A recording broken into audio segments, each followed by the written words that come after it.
In a quiet lab, researchers test a stubborn urban myth about cracking knuckles and arthritis using careful observations and long-term measurements.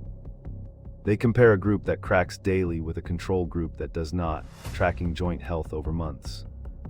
The data show no direct link between knuckle cracking and arthritis, though aggressive force can irritate soft tissue.